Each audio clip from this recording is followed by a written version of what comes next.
धर्म, संस्कृति एवं अध्यात्म से ओतप्रोत भारत के विभिन्न क्षेत्रों में धर्म ध्वजा लहराने वाले पूज्य आचार्य श्री से जुड़ने व अपने परिवार व बच्चों को संस्कारवान बनाने हेतु हमारा चैनल भक्ति भाव अवश्य सब्सक्राइब करें और बेल आइकन दबाना बिल्कुल न भूलें।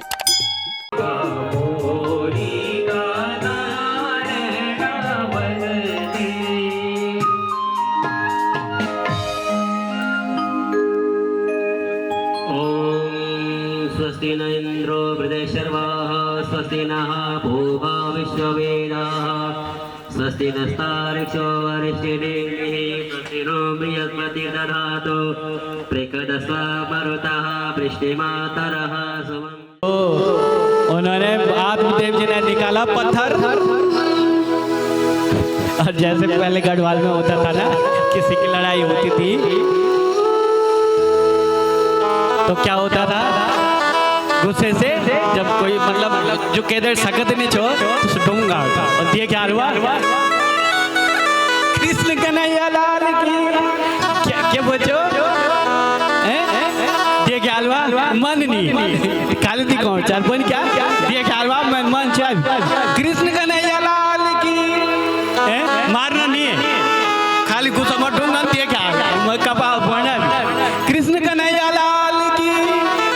तो यहाँ पर भी सेम कंडीशन है, यानी कथा का आश्रय है, कथा हमें समझा रही है, एक तरफ माया है और एक तरफ विरक्ति है, और माया विरक्ति को क्या कर रही है, माया में फंसाने के लिए कह रही है, और माया कह रही कि दिए क्या ढूंढू, मैंने पहले ना बोली, समझ गया।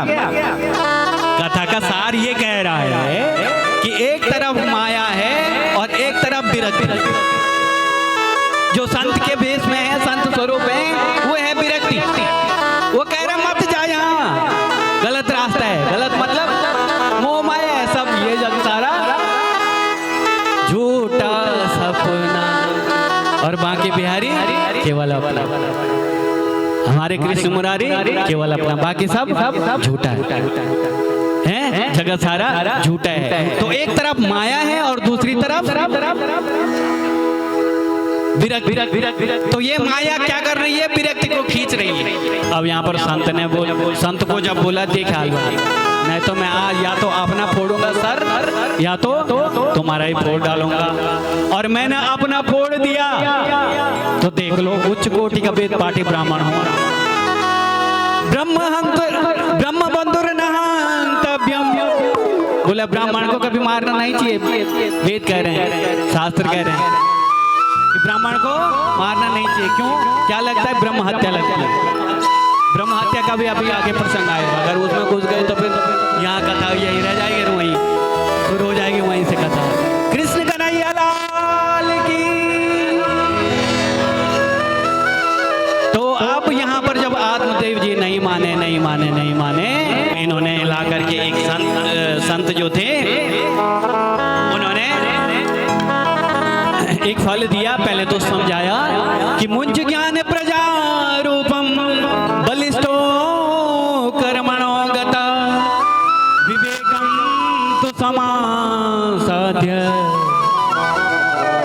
त्यज संसार वासना।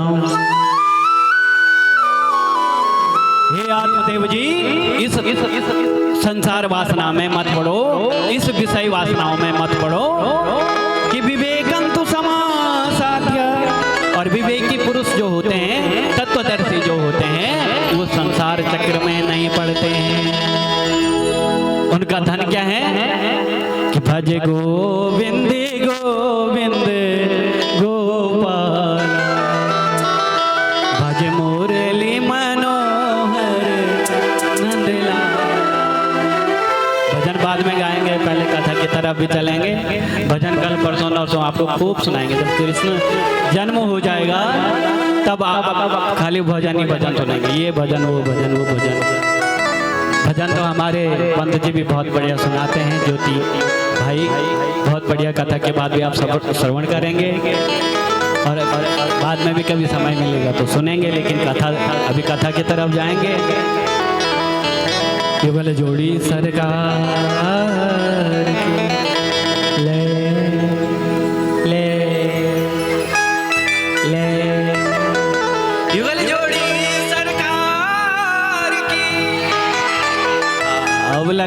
गोविंद को कि भक्त बैठे हैं। बोला मत पड़ो इन चक्कर में कि मुंज ज्ञान प्रजा रूपम बलिष्ठो कर्मणागत।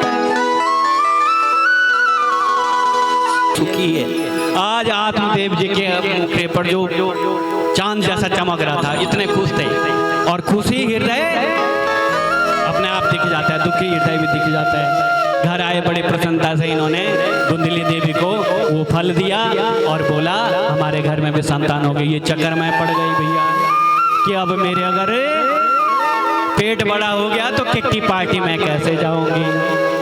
और शंख और मूर्ख आत्मदेव जी ने ये फल वहां अपनी पत्नी को दिया और पत्नी को दे करके बोला कि हमारे घर में संतान होगी। और मैंने बोला था शंख और मूर्ख, ये सोचने वाला विषय है ना।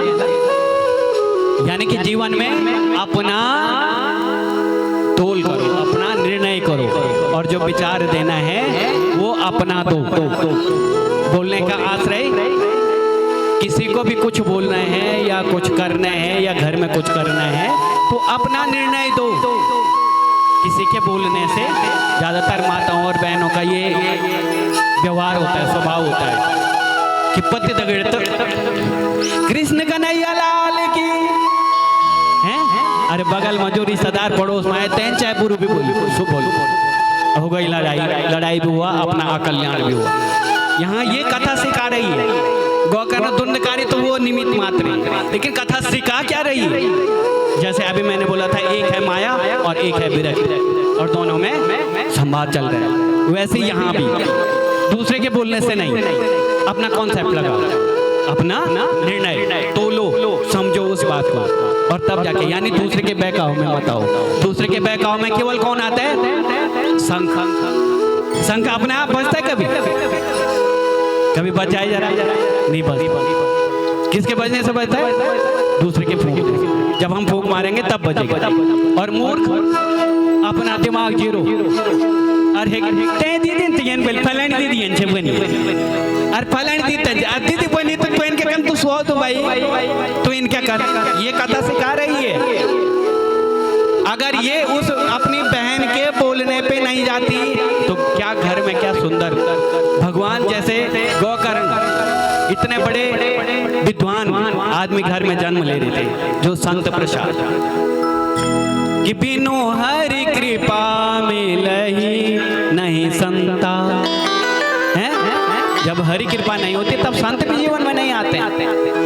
और जब संत आ जाते हैं और आ गए थे, इतना बढ़िया सब कुछ हो गया था, लेकिन देखो शंख और मूर्ख वाली बात। बहन आई और उसने बोला मेरे 3-4 हो गए हैं, एक मेरा होने के लिए तो तब तक नाटक करती जा और मैं तुझे दे दूंगी। अब कि फल भक्षण गर्भस्यात् गर्भेणो दर्भृद्यता है। बोला अगर मेरा गर्भ अगर रह गया तो हे बहन तुझे दिक्कत होगी, परेशानी होगी, इसलिए ये मुझे दे दे और तू नाटक कर दे। और वो घर ले गए और बोला वो घर गए और उसने बोला इस फल को ऐसा करना तो गाय को खिला देना और जो तेरे पेट का जो गर्भ होगा, जो बच्चा होगा, उसको मैं ला के दे दूंगी। कृष्ण कन्हैया लाल की, युगल जोड़ी सरकार की। अब समय आगे बढ़ता गया। वहाँ सुंदर 9वें महीने में बालक ने जन्म लिया। कृष्ण कन्हैया लाल की नामकरण की बारी आई। अब फिर वही जिद मूर्ख और शंख वाली कि नाम मेरे नाम से चलना चाहिए। अरे भाई उस नाम में क्या, जिसका भी चलना हो वो चले, नामकरण होता नहीं। मेरा नाम धुंधली है, इसका नाम धुंधकारी ही रखना। और आत्मदेव जी ने भी हाथ जोड़ करके, खुशी इतनी थी उसका नाम धुंधकारी रख दिया। और फिर उधर गौ माता ने भी जन्म दिया, उसका नामकरण अपने अनुसार करा। सिंह थे किसके? गौ माता के, और मुंह था किसका? मनुष्य का, इसलिए नाम रख दिया गौकर्ण भगवान की, गौकर्ण महाराज की। तो इसलिए यहाँ पर आगे चल करके जब आत्मदेव जी के दोनों पुत्र हुए तो गौकर्णो पंडितो ज्ञानी धुंधकारी महाथल। आगे ये जो गोकर्ण जी महाराज थे वो भगवान के कृपा प्रसाद थे, इसलिए बहुत बड़े पंडित बने, महाज्ञानी बने और तीर्थाटन के लिए, विद्या अध्ययन के लिए बाहर चले गए। एक दिन घर में जब पिताजी बैठे हुए थे तो पिताजी को भी इन्होंने बहुत बढ़िया उपदेश किया कि हे पिताजी, क्या करो, इस संसार के चक्र में मत पड़ो, संसार चक्र में ये केवल मोह माया है, इस मोह माया में मत पड़ो। और ये काशी चले गए विद्या अध्ययन के लिए, और यहाँ घर में इस धुंधकारी ने बड़े बड़े नाना प्रकार के उद्यम करने शुरू कर दिए। और ये समय बदलता गया, आगे बढ़ता गया, कालांतर में ये 5 वैश्याओं को घर में ले आया और इसने जो चोरियां डाकर डालना शुरू कर दिया। 5 वैश्याएं हमारे शरीर में, 5 तन मात्राएं हैं। इन 5 वैश्याओं को हमें ढंग से रखना पड़ता है। हमारी आँख है, हमारी नाक है, हमारा मुंह है, हमारे हाथ पांव हैं, हमारे आँख हैं, आँख से हमें अच्छी अच्छी चीज़ें देखनी चाहिए। हमारे कान हैं, कान से हमें अच्छे अच्छे भगवान के नाम सुनने चाहिए, भगवान के भजन सुनने चाहिए। अभी आगे मणिगिरी और नलकूबर आएंगे, उन्होंने अपने भगवान की ऐसी स्तुति करी कि वाणी गुणानुकथने श्रवणों कथाया। कह रहे हैं भगवान हमें देना है तो एक ही चीज है, क्या चाहिए हमारा? बोला वाणी गुणानुकथने श्रवणों कथाया। हे प्रभु, हमें अगर हम पे अनुग्रह करना है तो ऐसा अनुग्रह करना कि वाणी गुणानु, हम जो मुंह से बोले वो भगवान के वचन बोले, श्रवणों कथाया। और हम कानों से जो भी सुने वो केवल भगवान का नाम ही सुने। तो ऐसी भक्ति जीवन में होनी चाहिए। यहाँ ऐसा सुंदर इन्होंने उपदेश दिया। वो जब वहाँ पढ़ाई कर रहे थे तो इसने यहाँ इनको मारना पीटना शुरू करा। ये एक दिन जंगल में जाकर, अंधकूप में जाकर इन्होंने भागवत जी के 10वें स्कंद का पाठ करा और वो यहीं कूद उसमें तालाब में कूद करके ये वैकुंठ धाम को प्राप्त हुए। माता जी भी रोती चिल्लाती जंगल की तरफ गई, दौड़ते भागते इसका भी देहावसान हो गया। और वहाँ गोकर्ण जी महाराज ने सुना कि ऐसा ऐसा घर में हो गया है, तो सुबह जैसे सुना वहाँ गया मैं पिंडदान करे। और जैसे घर आए तो घर में जन आजकल हमारू गढ़वाली स्थिति जो वही छाछ छोले पहाड़ों में बल घियों की माणी देहरादून जौड़ी बोटड़ी पहाड़ों में और कंपनी लगी सैला कोई कृष्ण का नैया लाल की घर में जो मामूर खेली जो नेगी जे कुछ गाना बड़ो याद कखन देखना लठा रात में बाबू दादू की या कोड़ी तो पर जाओ मकर जाओ। और हम यो 5 विश्व कमरा मचान बढ़िया बड़ा शीट कृष्ण कन्हैया लाल की भीतर अरगणो न फरगणो हमारा है कह रहे जी अरगणो न फरगणो और ते वचन बने सीट। और अब तक समझना पर ये बाबा कति बड़ा सौकार हुए कि नहीं। कृष्ण कन्हैया लाल की। मेरी माताओं सोच बदलो, एक कथा से 10 बदलते हैं तो बहुत है। क्या कदम थे सीट बनी था गौर में छोड़ कुड़ी बांध डल धुपे बाबू छे कभी जा है तो कोड़ी आवाज करा तो पुंगड़ी पर पुंगड़ी नहीं कदम कम से कोड़ी तरफ तनी योगो करण जी से कोड़ी बांध से पड़ी बांध पड़ने जब कुपुत्र वया तो क्या कनियन कुपुत्र हुई से तनी वया भला। अब जब घर आए तो मकड़ जाल चले गया, तब तो मकड़ जाल रात भर छोड़ गए छो। वो कभी घोड़ा बने, कभी बैल बने, कभी सभी छात्र दुर्गति वही दुर्मरण।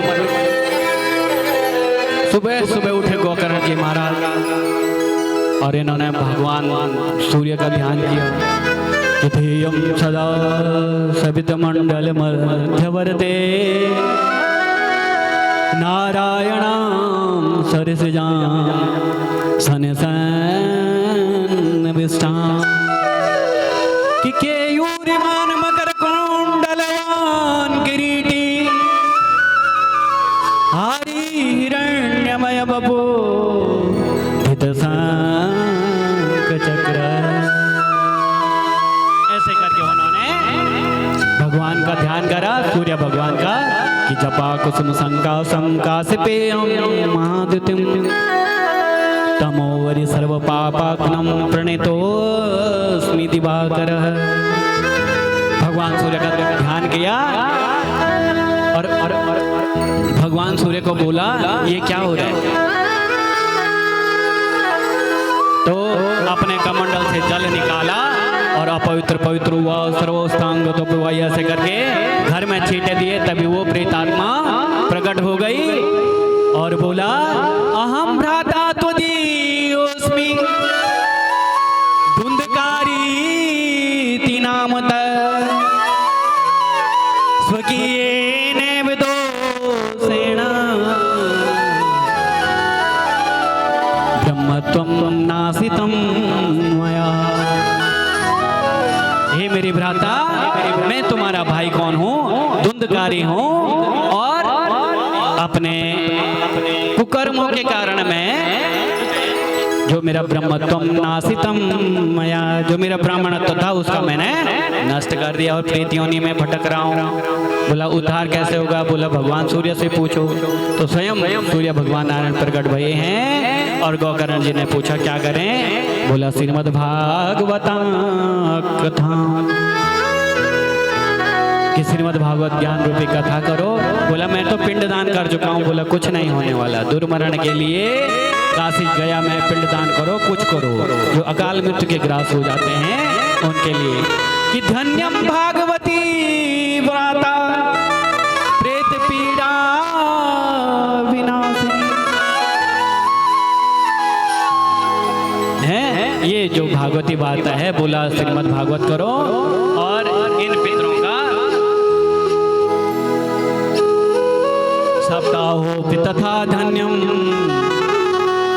कृष्ण लोक फल प्रद। ऐसा इन्होंने 7 दिन अपने घर में आयोजन करा। गोकर्ण जी महाराज ने सब ग्रामवासियों को बुलाए और 7 दिन का ये सप्ताह किया और एक एक करके सारे वहाँ पर प्रेत के लिए जगह बनाई गई थी। प्रेत आत्माएं कैसे होती हैं? हवा के रूप में होती हैं। तो इन्होंने एक बांस गाड़ दिया और 7वें दिन 7 ग्रंथियों का विभेदन हुआ। कृष्ण कन्हैया लाल की युगल जोड़ी सरकार की।